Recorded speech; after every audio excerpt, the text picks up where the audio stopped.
back in the dark ages in the late 80s.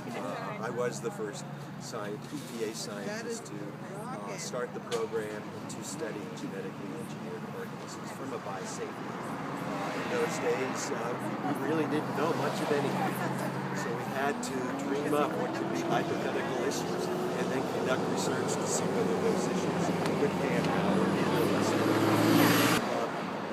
I would say the areas that have grown the greatest from the time when I started to the time when I retired are the issues associated with cross-pollination and gene mixing issues. It's not just an Oregon issue, not just a Jackson County issue, but it's a worldwide problem for farmers.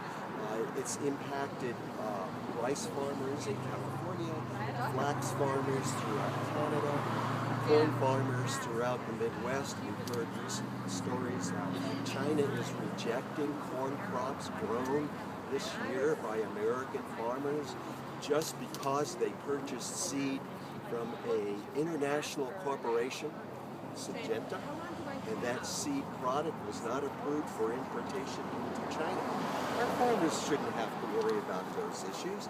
The folks that are selling them their product, the seeds to plant in the ground, they need to work on it, get that all prepared and smoothed out so that when our farmers deliver their great products to market, there are buyers out there. To me, it isn't so much getting back to the bases. I perceive as a scientist that we're still needing to spend time to educate many peoples of the world, including Americans, exactly what the consequences of these products are. Financial consequences, health consequences, environmental consequences. And I would like to just bring it home right here and now to Medford. For me, I have some demonstration products here. It allows me as a teacher beside the scientist, to say, hey, this is what these products are all about. They are genetically engineered to tolerate massive multiple spray by a chemical such as this directly onto our crops that we will consume. And in addition, the seeds that our farmers are planting are also the delivery vehicles for 3, 4, 5 additional chemicals, as we've indicated here, including such things called neos. These are the neurotoxins that are delivered with the seeds to give our farmers the protection that are killing off our honeybees because it's not been properly designed with the environmental consequences in mind. There is just such a rush for money, for income, for product sales. And again, bringing it really home, I'd like to hold up a soybean product. A lot of the soybeans that are grown in this country are genetically engineered. That means they are designed to either deliver, tolerate all of these kinds of chemicals. They are processed, and as other scientists have shown, market-ready soybeans are delivered with chemicals on those beans, and they wind up, in some cases, in infant formulas. Our analyses that we recently have done indeed show that there are genetically engineered products inside this can of nutrients, formulas for our infants.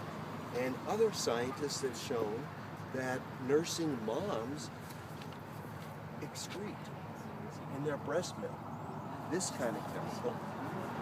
Now we're also delivering similar genetically engineered products through the food to our infants.